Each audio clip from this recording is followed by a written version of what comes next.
Hello, it's Scott Manley here with another episode of Asteroid Update. Since we've been on the air last, we've had a busy month. NASA has announced 2 new missions to asteroids. The US government has published plans for how it would deal with an asteroid impact scenario. And in the last week, an asteroid 2017 BS32 was discovered 2 days before it passed within zero point 0.1 lunar distances. 30,000 miles or 50,000 kilometers from the Earth. That was a pretty close shave with practically no warning. But to talk in more detail about the larger developments, I wanted to talk to a guest who is an expert on such things, an astronaut who I previously had on the show. Extremely qualified. He's flown in Soyuz, Space Shuttle, Mir, and the International Space Station, and now he is the guy in charge of the B612 Foundation. So, hello! Today we have Ed Liu with me today from B612 Foundation. How are you? I'm doing good, Scott. It's good to be here. I'm so glad to have you here because, of course, you were one of the first people to really come onto my channel, talk about asteroids. And I got to flail with a rocket. Yes. But you are a rocket pro, and you're also an asteroid pro, right? B612 is, asteroids is your business, so to speak. Indeed. Our whole reason for being is to prevent ourselves from being hit by these things. Right, and so it's January 2017. It's been an interesting month in terms of asteroids, I guess. We've had a bunch of NASA mission proposals come back. Yeah, it's been overall things are going really well on the planetary defense front. Planetary defense being the sort of science and technology of protecting the Earth from being hit by asteroids. So there's been a lot of progress in the last few years, but in particular we've had a couple of big announcements this January. First, the U.S. government is beginning to organize among the various agencies that care regarding planetary defense. So the agencies that are coordinating involve not only just NASA, but FEMA, Emergency Response, Department of Defense, and so on. And they're looking at how they would coordinate. What is their wish list of things that they want to get done to protect the Earth from being hit by asteroids, or deal with the consequences of an impact. Or if something happens, how do you respond? And we completely agree with their list of recommendations. Number one being that the first thing you have to do is find and track these things. We need to do we really need to finish the job of knowing where the asteroids are and where they're going. And that'll give us the notice that we need to deal with the very larger asteroid impacts, the ones that could kill a lot of people. Yeah. So we just had the results of the NASA Discovery mission, Selection. Yes. And there were five options, and 3 of them at least were related to asteroids. One of which we were really interested in, that was NEOCAM. Yes. By the way, what happened is NASA selected 2 visits to asteroids, which are really interesting. Which are great. Now, unfortunately, they weren't able to select for flight just yet the mission called NEOCAM, which is to place an infrared space telescope out into a position called a Lagrange point, right. A stable Lagrange point, where it can survey for asteroids. Again, it's a mission really to find and track them. They were able, which is a good thing, to keep the money flowing at a smaller level, a reduced level, to keep the project going, to address whatever issues they found, and so that the project is still alive, but it hasn't had a go-ahead for funding. So we are really hopeful that Congress will find a way to fund this mission, to fund an infrared space telescope for finding and tracking it. Especially in light of this latest interdepartmental plan that was put out. It fits in very well with their plan. It fits in very neatly. And what we think Congress ought to do is appropriate the money for this.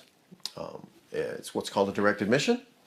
And that is something I know that our friends at NASA are looking towards.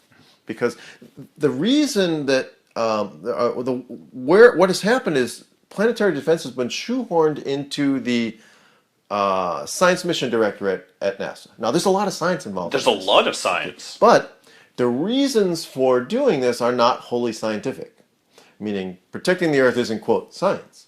So it's just good idea. Exactly. So when you evaluate missions based upon purely scientific criteria, you can shortchange missions that also protect the Earth and protect people. Provide many other benefits. Exactly, and those don't get counted when you just look at the scientific merits of things. So one of the things that we hope they're able to do is to judge the bigger picture on this and to fund it appropriately.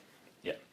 I mean, so yeah, I mean, the other two missions, they were to Psyche, which is an asteroid, an iron asteroid, which we believe the crust has been blown off it. It's an iron Just the core of it. Yeah. Yes.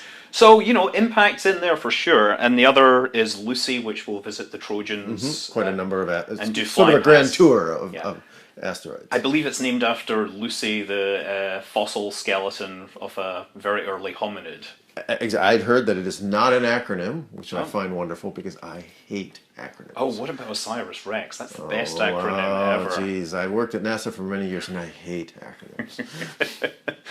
Yeah, actually, Lucy... It's named after the skeleton. early hominid, right? But that itself was named after Lucy in the Sky with Diamonds. So there. So technically it's named after a Beatles song, which is not a bad thing. As opposed to the Elton John version? As opposed to the Elton John version.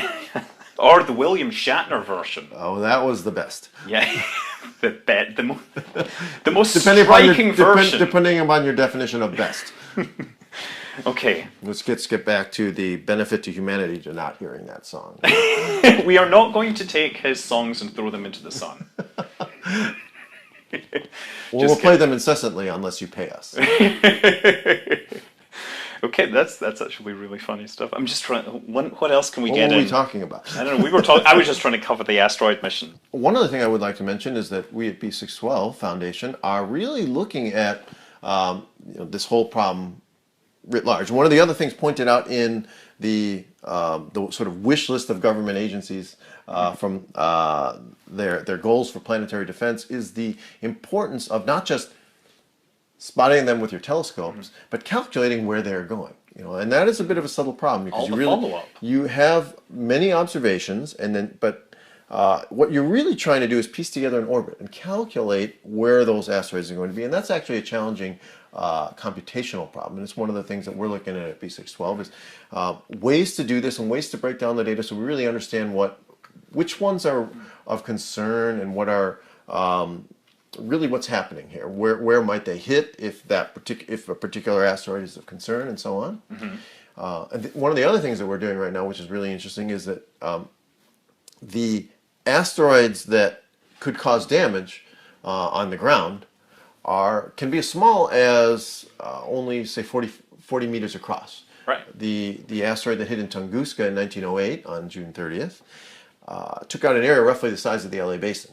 And it was only approximately that size. So an asteroid doesn't need to be very large to cause an awful lot of damage. It's coming in very fast with a lot of energy. Exactly. And so we're exploring areas to find even these smaller asteroids, which won't be seen as well by some of the current planned projects, such as, well, like NeoChem or by the Large Synoptic Survey Telescope. LSST. Yes.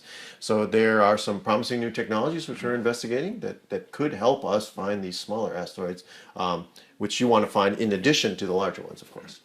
And so, you know, you're talking about the follow-up. I mean, it's not just following up and finding out when you've got close approaches, because you might be following up and then figuring out when you can get radar, good position for radar. Yeah. And then if you did potentially have a very close approach, you might want to start looking at potential launch windows. Yes. It's all about calculating accurately the orbit and reducing the error in the orbit, because that is the tool that you have to predict where that thing is going to be in the future. And if you know that an asteroid is going to be very, very close to Earth, then you need to start thinking carefully about, like, is it actually going to hit us? When will we know?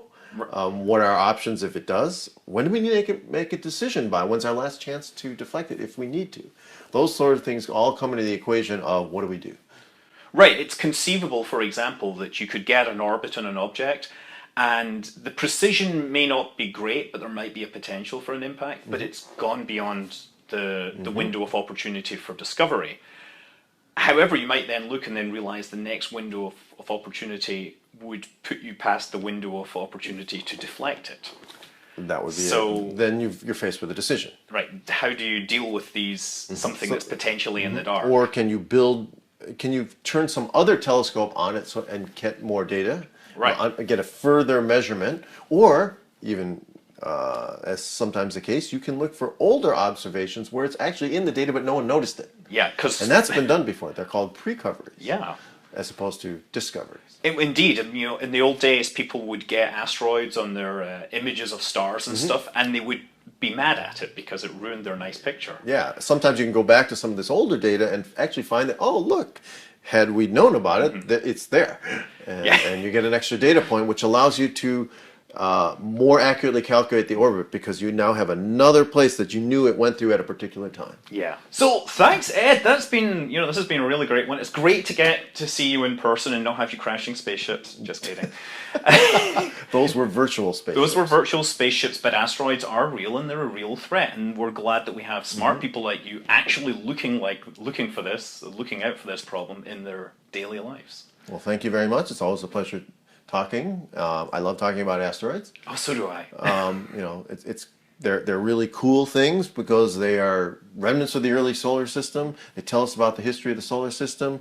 They can run into us, so you want to make sure that doesn't happen. And they are also places for exploration and discovery. They are places where resources exist for future exploration of space, and I think overall quite a fascinating subject. Yeah. Thank you. Fly safe. So there you have it. Once again, thanks to Ed Lu for giving us some of his time and sharing some of the information. We will, of course, be back in a month or so with another guest. And, of course, we're now looking forwards to Asteroid Day on June 30th later this year. But stay tuned for more information. Until then, I'm Scott Manley. Fly safe.